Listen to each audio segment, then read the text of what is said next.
Mais uma vez aí, estamos juntos para mais uma aula aí de fruticultura tropical. O assunto da aula de hoje, eu vou falar sobre planejamento e instalação de pomares. E ao final da aula, eu espero que vocês sejam capazes aí de reconhecer os fatores importantes que precisam ser considerados na instalação de pomares, conhecer e analisar os principais fatores técnicos aí necessários para a implantação de uma cultura perene, no caso as frutíferas são culturas perenes, estudar aí técnicas de plantio de mudas, definir as principais etapas no momento da implantação da cultura, são os assuntos que serão abordados hoje. Como o assunto é um pouco extenso, eu dividi a aula em parte 1 e parte 2, ok? Bom, quais são os fatores importantes no planejamento de um pomar? A gente já falou isso em outras aulas menos aprofundado, né? E hoje a gente vai aprofundar um pouco mais a questão do clima, né? Porque o clima ele vai definir e limitar as áreas de cultivo. Não tem plantas que não se adaptam a uma determinada região ou clima, então é impossível cultivá-la. O clima vai interferir na produção e na qualidade dos frutos e vai interferir diretamente também no desenvolvimento da planta como um todo.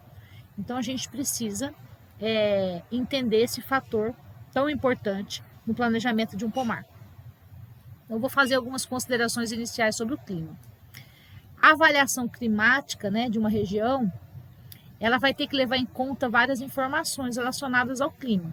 A temperatura média anual, a precipitação média anual e mensal, o número de horas de frio, o risco de ocorrência de geadas em determinada época, né, porque se vocês, por acaso, forem prestar assistência em uma região que não seja de clima quente, como aqui a região centro-oeste, né, essas coisas precisam estar sendo atentas.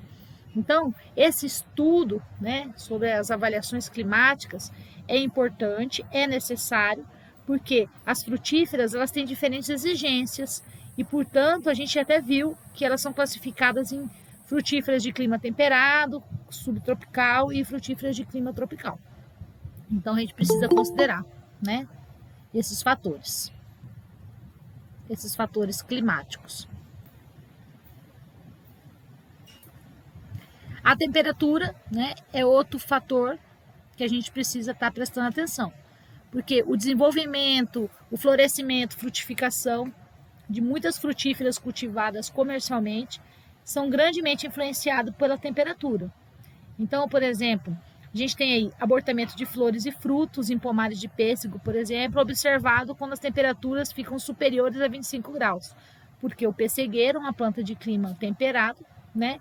Então, ele não pode ter temperaturas superiores a 25 graus que afetam, né, a sua produção. Vai haver abortamento de flores e frutos, consequentemente, uma menor produtividade do pomar.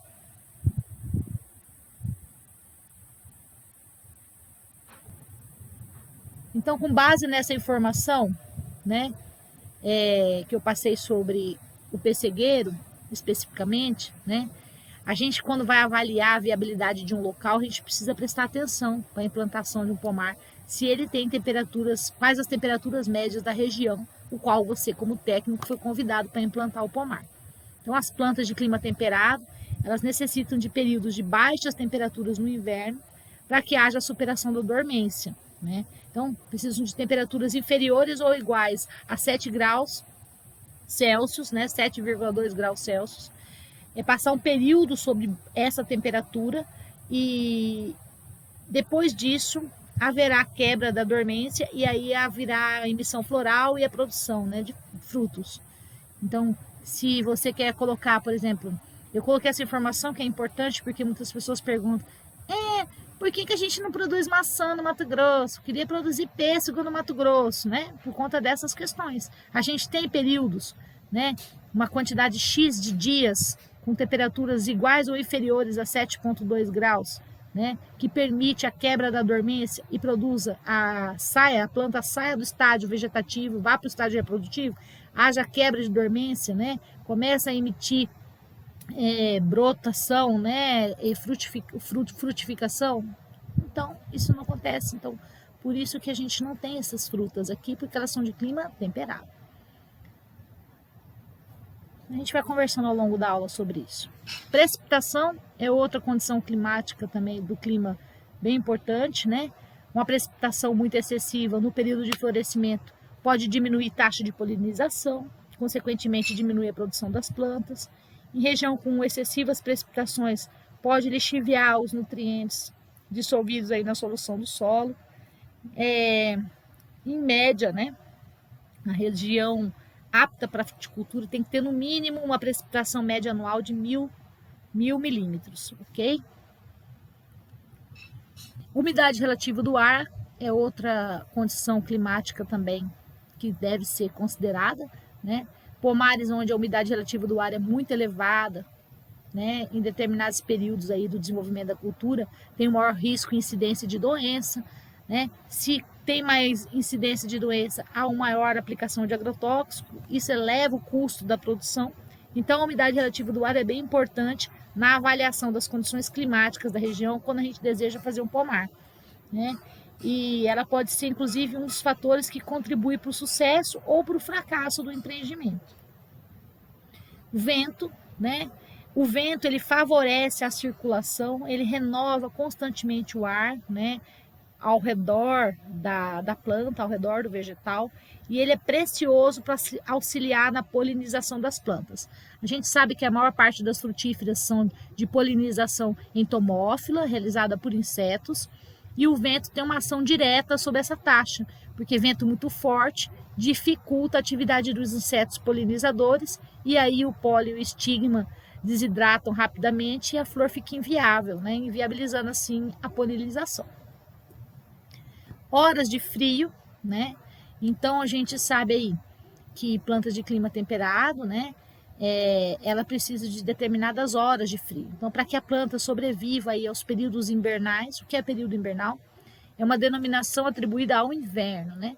Com temperaturas muito baixas, elas têm um mecanismo que elas desenvolvem para superar, né, sobreviver a esse período, o mecanismo fisiológico que proporciona a elas resistência a esse frio por um período de tempo, né? Então, através do quê? Do controle do crescimento de suas estruturas vegetais. Então, esse fenômeno a gente chama de dormência vegetativa. A dormência ela tem início no outono, né, que precede o inverno, e vai aumentando progressivamente, né, até chegar à dormência profunda. Daí, durante essa dormência, as frutas não apresentam desenvolvimento desses tecidos meristemáticos, não tem folha, né? As plantas de clima frio, de clima temperado, são caducifólias, elas perdem as folhas, né? E as gemas das plantas não brotam. Então, a gente entende que ela está nesse período de dormência. Após esse longo período de hora de frio, a quebra da dormência, né? Justamente coincidindo com o término do inverno, e as plantas começam a emitir flores, os tecidos meristemáticos começam a crescer novamente, começa a haver brotação, né? E ela começa a entrar no estágio reprodutivo. Então, nem todas as frutíferas vão entrar, né, em dormência durante o inverno, apenas algumas, tá? Então, as frutas que entram em dormência, né, que estão destacadas aí nesse quadro, é a videira, o pêssego, a ameixa, a nectarina, a maçã, a pera e a nogueira pecã, né? Então, essas, né, são frutíferas de clima temperado que possuem um período de dormência vegetativa, certo? E no caso, as frutíferas de clima subtropical, como o figo, né, ela já também apresenta esse tipo de dormência. Aqui são gemas de um pêssego, né, gemas de um pessegueiro, né, em dormência, e as gemas do pessegueiro após a quebra da dormência, né? Então, após o período de período de frio, depois que acabou o inverno, elas produzem flores e frutos. Existem alguns estudos sobre a necessidade de frio, né? Então, tem plantas que têm uma certa necessidade de horas de frio, né, que regula ela fisiologicamente para que haja quebra da dormência, né? Então, o pêssego, por exemplo, precisa de 100 a 1.250 horas de frio, né? Existem ameixas aí com esse mesmo, quase um pouco mais, né, de 800 a 1.500 horas de frio para que haja quebra da dormência, né? Então, há uma variação, né, como vocês percebem aí, no número de horas de frio por conta das cultivares e variedades que existem em cada uma das espécies, né? Então, para a maçã eu preciso de 200 a 1.700 horas de frio, a pera de 200 a 1.400 horas de frio, a videira de 90 a 400 horas de frio, né? Então, eu tenho plantas frutíferas que necessitam de horas de frio para que haja, né, a quebra da dormência. E como que acontece essa quebra da dormência, né? Para que as frutíferas retornem, né, ao crescimento vegetativo na primavera, obviamente, acabou o verão, acabou o inverno, é primavera, né? É necessário que lá no inverno, né, haja uma ocorrência desse número de horas de frio, que vai variar, né, com a espécie e também com as cultivares, né? O número de horas de frio, né, varia de acordo com o ano, com a região, com a exigência da espécie, com a exigência da variedade. Então, se o produtor optar por uma cultivar frutífera na região, mesmo com poucas horas de frio, como o caso da videira, por exemplo, a gente tem produtos comerciais utilizados para quebra da dormência e aí viabiliza o cultivo em certas regiões. Então, eu tenho uma quantidade de horas de frio que não são suficientes, né? Ou até mesmo não exista as horas de frio, já tem produtos comerciais utilizados aí para realizar essa quebra da dormência. Bom, continuando aí dentre os fatores importantes no planejamento de um pomar, nós vimos aí a influência do clima. Agora nós vamos pensar um pouco sobre a escolha do local, né? Bom, a escolha do local, a gente tem que levar em consideração a distância desse pomar ao mercado, né, consumidor, e as vias de acesso, né? Então isso é muito importante, né? Ela tem que pensar na logística, né? Se eu vou levar para a indústria, se eu vou levar para o mercado local, né, para comercialização em natura, né? Eu tenho que pensar no solo. Esse solo que eu vou fazer a implantação do pomar, esse local que eu escolhi, tem impedimentos físicos, né? Tem impedimentos químicos, biológicos. Qual que é a topografia desse terreno, né? Há disponibilidade de água para irrigação das culturas, né? Tem ausência de problemas fitossanitários ou ir para um lugar já contaminado, né? Com algum tipo de praga, né? Não é interessante. Qual que é a infraestrutura que eu tenho na minha região, né? E o tamanho do meu pomar, o tamanho inicial e o tamanho final desse pomar. Então, na escolha do local, eu tenho que pensar sobre vários aspectos, né? Relacionados ao terreno, ao solo, né? Onde eu desejo fazer a implantação. Bom, quanto à escolha do local, a gente tem que pensar que as plantas frutíferas, né? São espécies que se adaptam a vários locais. Ainda bem. Então, alguns fatores, né, devem ser atendidos para que essas plantas tenham condições de se desenvolver, né, e acabar nos devolvendo o máximo, né, do seu potencial produtivo. Entre os principais fatores aí que a gente observa na escolha do local, né, a gente pode aí citar a drenagem da área, né, o relevo do local, a posição da área quanto à incidência de radiação solar e a sanidade e o tipo de solo. Então vamos ver um pouquinho sobre esses fatores que eu preciso observar na hora da escolha do local.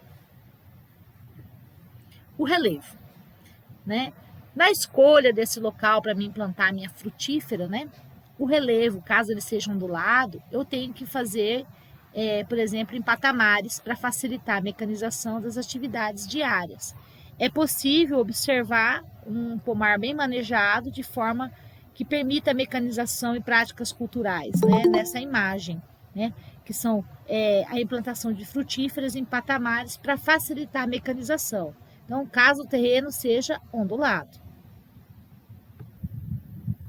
Bom, então é isso, né? Na escolha do terreno pode ser levada essa consideração. A posição, né, do pomar, quando a gente instala um pomar, é sempre recomendável que seja voltado para o norte, né, ou para o leste, ou seja, no sol nascente. Muitas vezes o agricultor não considera essa informação, né, na implantação de um pomar, mas essa posição vai favorecer a insolação, a gente vai ter uma maior insolação consequentemente vai ter aumentado a fotossíntese e consequentemente aumentado a produtividade. As folhas elas secam rapidamente pela manhã e aí a gente consegue reduzir também o aparecimento de pragas e doenças. Então, quando alguém lhe pedir para que o convença eu plantar no sentido, nessa posição do sol nascendo, né? Essas são as informações que a gente precisa passar para o produtor, né? A gente vai ter aquele orvalho, né? Rapidamente seco pela manhã, vai ter menos incidência de praga, de doença, vai ter uma maior quantidade de horas de insolação, né? E aumentando assim a produtividade e a fotossíntese, ok? Mas a maioria reclama que não observa diferença em nada. Vale ressaltar. Sanidade, né? As áreas escolhidas têm que estar livres de praga e de doença. Então, regiões que forem cultivar uva, por exemplo, a gente tem que se preocupar com a cochonilha pérola da terra, ou espécies hospedeiras dessa cochonilha, ou incidência de fusário, né? Caso a gente for cultivar figo ou goiaba, né? Figueiras e goiabeiras, a gente prestar atenção da incidência de nematóides, né? Ou culturas hospedeiras dessa praga. Então a gente tem que observar essa questão de sanidade. O terreno, o solo, a área tem que estar livre de pragas e doenças, né? Se já estiver infestado, não compensa a gente implantar a cultura naquele local antes de fazer, né, a desinfecção ou o controle, né? Então, o solo, quanto ao solo do terreno, né? Os solos devem ser profundos, porque elas possuem, a maioria delas, raízes pivotantes, que precisam de solos, né, nessas condições, permeáveis, sem nenhum impedimento físico, né, com bastante matéria orgânica, sempre que possível a gente evitar solo, né, com esses impedimentos físicos, com rocha, com lençol freático muito superficial para evitar o encharcamento, né. Impedimentos químicos, né, solos com alta concentração de alumínio, ou impedimentos biológicos, que é o caso que eu citei anteriormente, né, incidências de pragas e doenças. Agora, caso não seja possível, né, eu só tenho aquela área, então a gente tem que analisar os custos para vencer essas barreiras, né, para vencer esses impedimentos. Um terceiro fator importante no planejamento de um pomar, né, é a escolha das mudas, né, e a escolha das frutíferas. Então, quais são as plantas que eu vou escolher? Aqui eu tenho algumas imagens, né, que eu trouxe para vocês de uma banana que eu comprei num site, né, muito reconhecido, é um site que tem certificação, né, e essas mudas lá da Multiplanta. Eu nem coloquei a fonte aí, peço perdão, né, mas eles fazem micropropagação de várias espécimes e eu trouxe para o laboratório, a gente repicou, né, repicou não, perdão, a gente transplantou as mudinhas que vieram embaladas numa folha de jornal dentro dessa caixinha de isopor, né? E depois, posteriormente, a gente implantou lá na fazenda escola. Como houve um atraso na implantação, né? Eu tenho uma fidelidade genética, eu sei que são plantas de produtividade, porém elas se misturaram, né? Eu tinha Granine, Pacovan, eu tinha da terra, né? Banana da terra. E elas se misturaram, mas a gente colocou nas sacolinhas e assim mesmo a gente plantou lá na fazenda, né? Atrás do pomar de laranja. Então são mudas que têm garantia de sanidade, né? E que tem garantia aí genética e de produtividade. Então, mesmo com as espécimes bagunçadas, não tem problema, né? Quando produzir, a gente vai conseguir reconhecendo. Bom, vou falar um pouco sobre algumas coisas, né? Umas considerações sobre as mudas. Então, a escolha da espécie que vai ser cultivado, né, pelo produtor, a gente tem que avaliar ela previamente, antes, com antecedência, e considerar alguns fatores. Tem proximidade com o mercado consumidor, né? Você imagina, São Paulo é onde está todo o polo industrial, né, para o processamento da laranja, né? Eu vou produzir laranja para suco, apenas para indústria. Eu estou próximo do mercado, né, dessas indústrias. Isso é uma coisa que eu preciso avaliar. Outra questão, tem mão de obra disponível, né? Porque ela demanda bastante mão de obra, né? É uma atividade que precisa de mão de obra. Tem mão de obra disponível para colheita, para os tratos culturais, enfim, né? Qual vai ser a forma de transporte daquilo que eu for produzir, né? Qual que é o propósito do meu pomar? Né? É mercado interno, né? O mercado local, consumo in natura, ou para uma agroindústria? Qual que é o custo para a implantação? Né? A existência de consumidores, tem mercado consumidor, né? Para aquela fruta, se eu quiser produzir algo aí muito exótico ou diferente, às vezes não há consumidores para consumir aquela fruta, né? E a perecibilidade das frutas é muito alta, então eu tenho que saber o período de armazenamento das frutas. Então, se eu avaliar previamente todos esses fatores sobre a hora de escolher a muda ou a frutífera que eu desejo implantar, eu vou conseguir evitar vários erros, né, no decorrer da condução do pomar. Então, vai ajudar também o produtor rural no planejamento financeiro, né, no planejamento mais estratégico para a condução do seu pomar.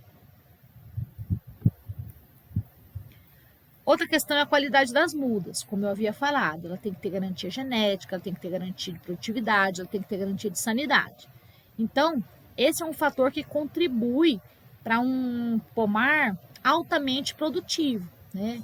Então, um pomar altamente produtivo depende da qualidade da muda que formou aquele pomar. Então, as plantas, né, as mudas que vão ser plantadas, elas têm que resistir a condições aí adversas encontradas lá no campo.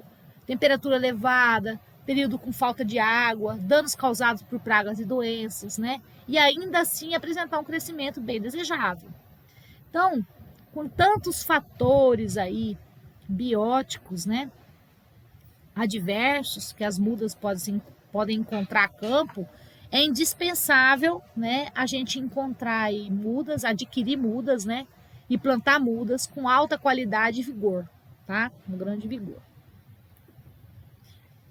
Existem alguns parâmetros de qualidade das mudas, né? Então eu cheguei lá no viveiro de mudas ou eu estou num site de venda de mudas, quais são os parâmetros de qualidade que eu preciso avaliar como agrônomo, né? Como agrônoma, na hora de eu classificar minha muda, se ela é uma muda de qualidade. Primeiro, a classificação das mudas em termos de qualidade, né? Elas podem vir certificadas, né? Então, os viveiros podem estar cadastrados no Ministério da Agricultura, Pecuária e Abastecimento e serem certificados. Esse é um primeiro passo. Reconhecer as mudas de qualidade, né, é prioritário no caso se você for comprar de terceiros, né? E a qualidade e a importância, né, disso é que elas vão ter uma melhor adaptação, um melhor crescimento, mudas de padrão, né, no plantio definitivo. Uma das coisas que a gente pode observar é a uniformidade de altura entre as mudas. Então, a altura das mudas é um dos parâmetros, né? Chegar num viveiro e ter mudas de vários tamanhos não é interessante, né? Então, plantar mudas sempre com o mesmo padrão de altura, dá mais facilidade, né? Na hora, inclusive, de fazer a compra, né? No momento da compra. Então, não basta que a muda tenha uma altura considerável, tem que ter homogeneidade, né? Adquirir planta com uniformidade genética. Então, a gente consegue observar, né, mudas com alturas diferentes, né? Aí significa que teve datas de semeaduras diferentes, adubações e irrigações, né, foram iguais em todas, pode ter tido alteração, né? Então, quando a gente vê muda com alturas muito diferentes, quando a gente leva a campo, a gente vai ter dificuldade de manejo, porque daí ela vai ter uma demanda de nutriente, uma demanda de água diferenciada, porque elas têm tamanhos diferentes. E a fruticultura tem que buscar essa uniformidade genética, né, para garantir uma aplicação homogênea dos tratos culturais, das práticas culturais, né? E aí a gente reduzir custos, porque se dentro de um pomar eu tenho que fazer práticas culturais diferentes, planta a planta, vai aumentando e vai encarecendo a produção. Então, esses padrões de tamanho, né, de muda, podem ser observados lá no momento da comercialização e da compra, né, e muitas vezes são estabelecidos por uma legislação específica. Então, eu tenho aí a altura mínima para comercialização aí de algumas frutíferas, né. Então, eu tenho aqui laranja e limas ácidas, que é o caso do limão Tahiti, né, eu tenho aí um padrão de 50 a 60 centímetros, né, de altura mínima, né? para serem comercializadas, né? Tangerinas, né, podem ser aí de 30 a 50 centímetros, né? E plantas como amora, framboesa, né, já podem ser um pouco menores, né, com 10 centímetros. Então a gente tem que ter um parâmetro para a gente seguir, ok? Outra questão é a rigidez da haste principal. As mudas, né, ou o diâmetro do colo. As mudas, quando propagadas por semente ou estaquia, elas têm que apresentar no mínimo 10 milímetros no colo da planta, ser medido com paquímetro, né? Como ali na imagem. Então a gente tem aí o colo da planta, que é essa região acima do substrato, onde começa o caule da muda, né? E mudas que são de enxertia, né? O diâmetro do caule deve ser observado logo após a haste, né, da copa, né? Logo após o local de enxertia, tá? Então a gente tem aqui uma muda proveniente de semente, né? E aí a gente, logo acima do substrato, a gente mede o diâmetro do caule. Então tem uma figueira, né? Com o local denominado aí por nós de colo, né? E o colo da muda com 16 milímetros, tá dentro do padrão, não pode ter o mínimo 10 milímetros. Aqui uma muda de tangerina, né? E o local de avaliação, como é uma tangerina enxertada, o local de avaliação muda, né? Então, a avaliação da muda, né? Ela tá acima, né? Do cavalo, né? Então, a gente também tem que levar em consideração o seguinte, que mudas certificadas de tangerina, né? Elas têm um diâmetro mínimo, né? De meio até 7 centímetros acima do ponto de enxertia. Então, você vai lá acima do ponto de enxertia e faz a medição, ok? Essa não tá 9,98, né? Não tá também muito fora, né? Tá quase 10 milímetros. Tá dentro do padrão. Outra questão para a gente avaliar na muda, né? Então, a gente falou vários aspectos aí. O tamanho, né? Das mudas, né? Mas também o número de folha ou o tamanho da copa. Quando a gente vai escolher uma muda de plantas frutíferas, que são plantas perenes, laranja, limão, taiti, né? Que seja, a gente tem que ter mudas que tenham uma maior quantidade de folha, porque é as folhas que vão realizar a fotossíntese, né? E que vão produzir os fotoassimilados que vai garantir o crescimento da planta. Então a gente precisa avaliar uma quantidade de folhas, né? O aspecto visual é vigoroso, né? Eu tenho lá um aspecto que você consegue ver, né? Ele consegue avaliar com mais rapidez, com facilidade, porque a gente não precisa de grandes instrumentos, né?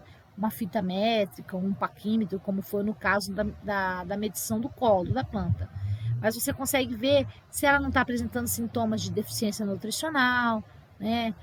Ou apresentando plantas com folhas amareladas, com formato ou tonalidade diferente da planta, né? Da espécie propriamente conhecida. Então aqui, ó, nós temos o caso mudas de nogueira pecan, uma tonalidade mais amarelada, folíolo da muda com necrose, né? Então, indica aí deficiência de níquel, por exemplo. Folha de nogueira pecan com tonalidade e formato considerado normal para a espécie é essa. Então, a gente conhece a folha padrão, normal. Então, a gente olha para a muda, né? A gente consegue ver que tá folha com fora do padrão que a gente sabe que é o desejável, né? Então, tá com deficiência nutricional, tá amarelecida, né? Então já não é uma muda de qualidade. Outra questão é a ausência de praga e doença na folha, no caule e nas raízes. Então, mudas produzidas em viveiros certificados não podem ter sintomas de ataque de praga nem de doença em lugar nenhum, nem na folha, nem no tronco, nem nas raízes. A sanidade é um dos pontos mais importantes na hora de avaliar os parâmetros que atesta lá a qualidade de muda, o pessoal do mapa dá a certificação. Então, esses danos causados aí por praga, doença, prejudicam as mudas e pode se tornar um problema sanitário num pomar. Então, são casos aí de introdução de mudas contaminadas por pragas ou por nematóide em áreas que não tinham registro dessa doença, e isso é muito ruim. Doenças bacterianas e fúngicas também vão ser introduzidas em mudas que não têm sanidade, em áreas livres desse patógeno. Então a gente precisa ficar bastante atento. Aqui eu tenho mudas de citros com sintomas de cancro, né?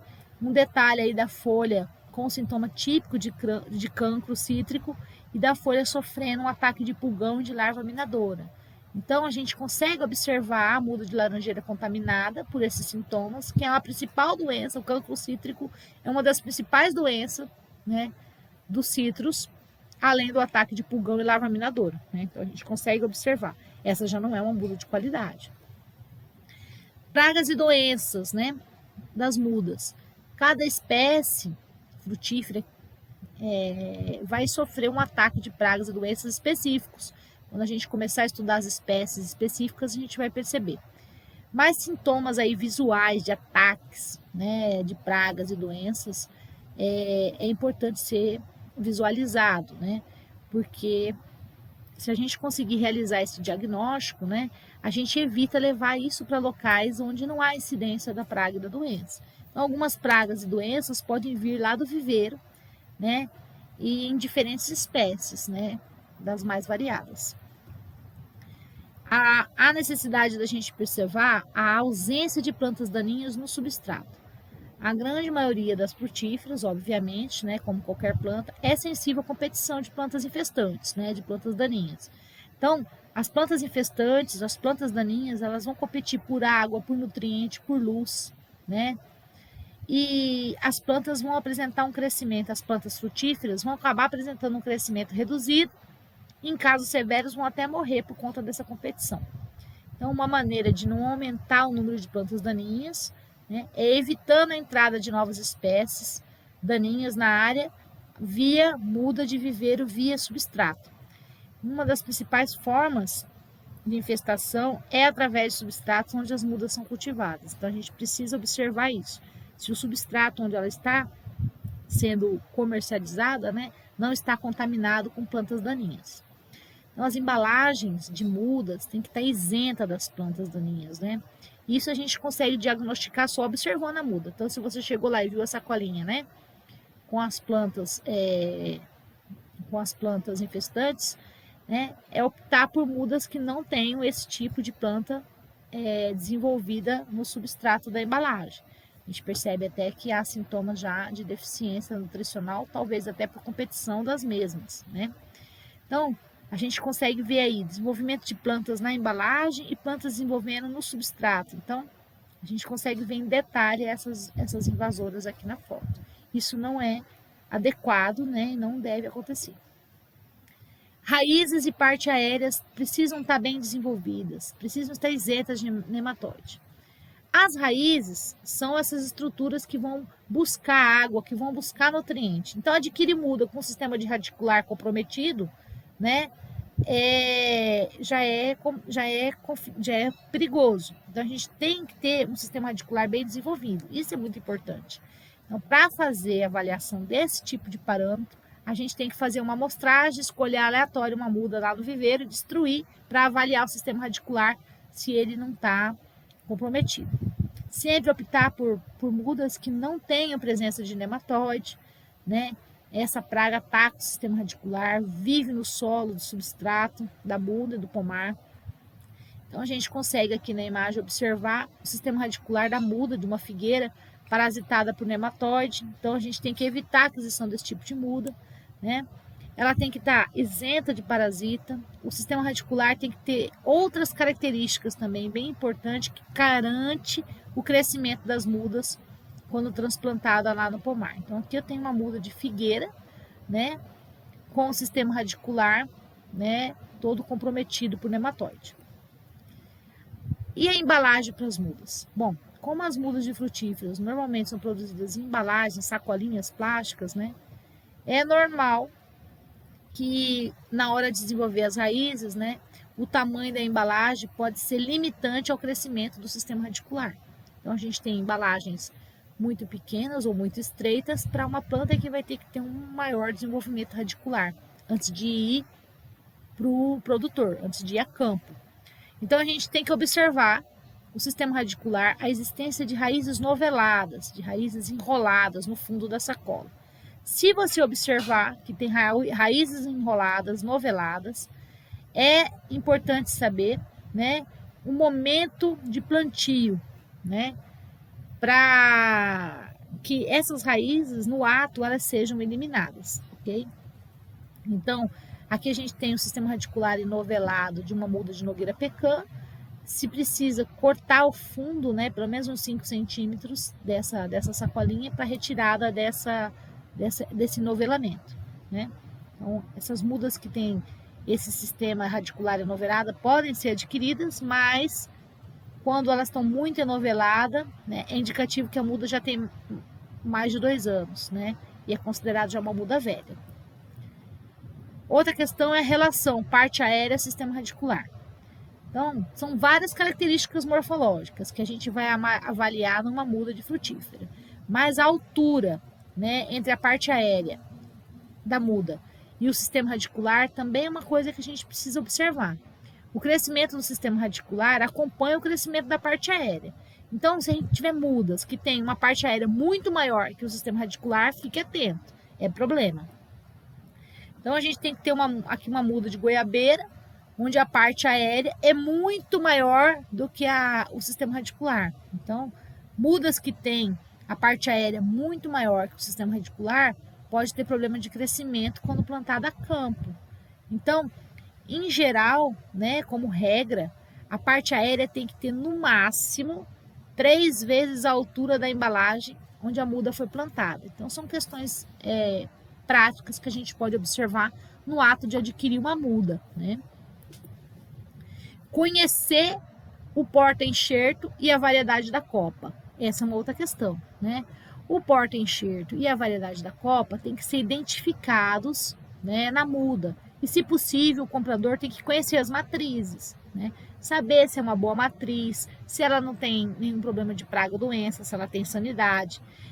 Observar se essa matriz, essa planta matriz, de onde está tirando, né, as mudas, de onde ele retirou as mudas, né, não tem lesão por pragas e doenças, tem um crescimento vigoroso. E aí, essa matriz ela vai conseguir fornecer um material vegetativo sadio, consequentemente vai originar mudas de boa qualidade. Então, a gente tem que observar o porta-enxerto, né? E observar também a copa, a variedade copa que eu vou utilizar. Então, a gente tem aí cultivares, copa e porta-enxerto e algumas características que a gente precisa observar, né? A gente precisa observar compatibilidade, vigor, né? A gente quer a redução do porte e espaçamento, né? Se a gente consegue plantas vigorosas e reduzir, né, o espaçamento.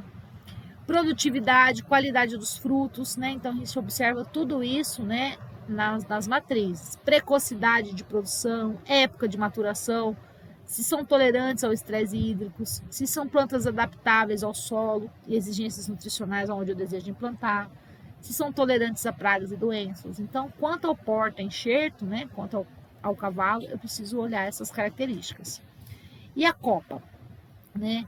A planta que eu vou colocar na copa, né? Então, eu preciso observar, vai atender o mercado de fruta fresca, ela tem o ano todo, né? Tem maturação precoce, meia estação e tardia, ela produz o ano inteiro, né? Eu tenho quais são as variedades dessas, né, de cultivares. O mercado vai ser para a indústria, tem uma alta produção para atender a indústria, né? Tem qualidade, rendimento industrial, sólidos solúveis, né? Porque não basta só eu querer produzir para a indústria, mas o fruto tem que ter qualidades, né? Como BRICS, entre outras coisas, né? Que atenda à indústria. Então, tudo isso eu tenho que observar na minha copa, onde eu vou colocar no cavalo. A demarcação do pomar, né? Então, por ser uma cultura perene, essa também é uma outra questão que eu preciso observar. As frutíferas, né? Elas precisam ser implantadas corretamente e eu preciso demarcar o pomar para que isso não tenha erro. Então, nessa aula, a gente vai discutir alguns aspectos importantes relacionados ao espaçamento e à distribuição, ou seja, ao tipo de alinhamento na hora de fazer a implantação do pomar. Como espaçamento, né, a gente pode definir uma coisa, o espaçamento, né, que é o plantio e a distância que há entre plantas na mesma fileira, então a gente tem aí como espaçamento, o espaçamento entre plantas, ou o espaçamento existente entre plantas de fileiras diferentes, que é o espaçamento entre linhas. Então, a gente usa aí uma unidade, que é o metro, para estabelecer o espaçamento de plantio. Então, planta por planta. Então, a gente tem o espaçamento entre plantas, o espaçamento entre linha. Normalmente, na fruticultura, a gente usa um metro como unidade. A escolha do espaçamento, né, é uma coisa bem bacana, mas a gente depende de alguns fatores, né? A gente tem que saber a área disponível, qual é a espécie frutífera que eu vou cultivar, né? Se eu vou usar porta-enxerto, o meu tipo de porta-enxerto, né? A umidade do solo, o meu tipo de solo, é um solo arenoso, é um solo argiloso, é um solo franco-arenoso, que tipo de solo que eu tenho, né? O destino da produção é para a indústria ou é para o consumo in natura? Então, a escolha do espaçamento também influencia e também depende desses fatores, tá? Então, tem alguns espaçamentos aí recomendados para as frutíferas, né? Geralmente, o espaçamento recomendado para as frutíferas, como citros, né? Espaçamento entre plantas de 2 a 7 metros, né? Entre linhas de 5 a 8. O mais utilizado é de 4 a 6. Eu gosto de espaçamentos mais largos, né? Porque evita o encontro de folhas das copas, né? E aí uma planta que esteja sadia pode acabar adquirindo uma doença de uma planta que foi infectada, por exemplo. Então, eu gosto de espaçamentos mais largos. Mas se você for optar para atender uma indústria, por exemplo, espaçamentos mais adensados também são interessantes porque podem permitir uma maior produtividade. Então, a gente tem aí, né, diversos espaçamentos aí nessa tabela, nesse quadro, que a gente pode estar utilizando, né? Plantas como a figueira, os espaçamentos entre plantas são menores, né? Inclusive entre linhas, né? Então a gente consegue observar aí, né? Que o mais utilizado é de 2 por 3, são espaçamentos bem curtos, né? A nogueira pecan já é uma planta que exige um espaçamento muito grande, né? O mais utilizado é 10 por 10, mas a gente tem aí espaçamentos recomendados até de 20 por 20, ok? E a distribuição da planta nessa área? Bom, escolhi o espaçamento, a frutífera escolhi o espaçamento. No momento da implantação, elas podem estar dispostas lá no terreno, né, de várias formas. E a escolha desse alinhamento, né, é necessário a gente observar algumas coisas. Qual foi a espécie que eu quero cultivar, o tamanho da área, a topografia daquele terreno e qual vai ser a densidade, né, qual vai ser o espaçamento que eu vou utilizar. Se eu vou usar mecanização, qual tipo de mecanização? O porta-enxerto, cultivar copa, perdão. São todas questões que eu posso prestar atenção, né, nesses itens na hora de eu escolher a distribuição da planta. E o que é forma de distribuição, né? Forma de alinhamento. Então a gente tem o alinhamento em retângulo, que é um alinhamento que pode ser utilizado em terrenos mais planos. Essa disposição aí facilita o trânsito de máquinas, né, e de implementos, facilita tratos culturais, como a pulverização de agrotóxico, né? Então, nessa figurinha ao lado aí, a gente consegue ver o alinhamento em forma de retângulo. Esse alinhamento, né, ele tem vantagens, como o melhor aproveitamento dos nutrientes via adubação, possibilita um cultivo de culturas intercalares, né? Então, ele é bem interessante. Nós temos o alinhamento em quadrado, as plantas são mantidas nas mesmas distâncias entre plantas e entre linhas, né? Aqui do lado a gente consegue, na figura ao lado, observar a disposição das plantas no pomar. Já foi muito utilizado, porém hoje está em desuso. A distribuição das plantas permite passagem de máquinas e implementos também, né? Mas há uma certa perda de área do terreno, então limita aí a utilização desse tipo de alinhamento hoje na implantação de pomares. Outra forma de alinhamento é o alinhamento em forma de triângulo. Esse alinhamento é mais utilizado em pomares comerciais, né? Tem uma equidistância entre plantas e permite o trânsito nos 3 sentidos, né? A área do pomar é melhor aproveitada com essa distribuição, e nessa figura ao lado a gente consegue ver que é possível, né? A gente observa, né, a disposição das plantas nesse formato aí, em forma de triângulo, né?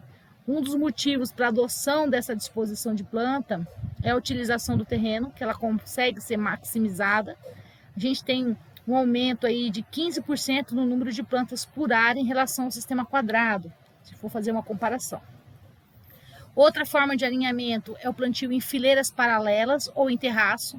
Ele é muito utilizado para terrenos ou áreas que apresentam bastante declividade, e isso acaba permitindo o controle da erosão.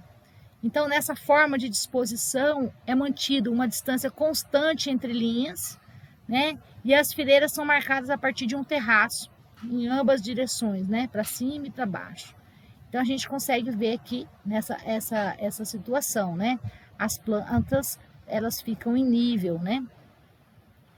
Outra vantagem, né, é que não tem linhas mortas, né? A gente só tem fileiras, né, que entram em contato com carreadores, né, junto ao terraço. Então, a gente tem essa conformação, tá? Outra forma de alinhamento é o plantio em camalhões, que o plantio acontece em regiões aí que tem muito encharcamento, né? Então, apresenta várias vantagens. Eles atuam como um terraço, né?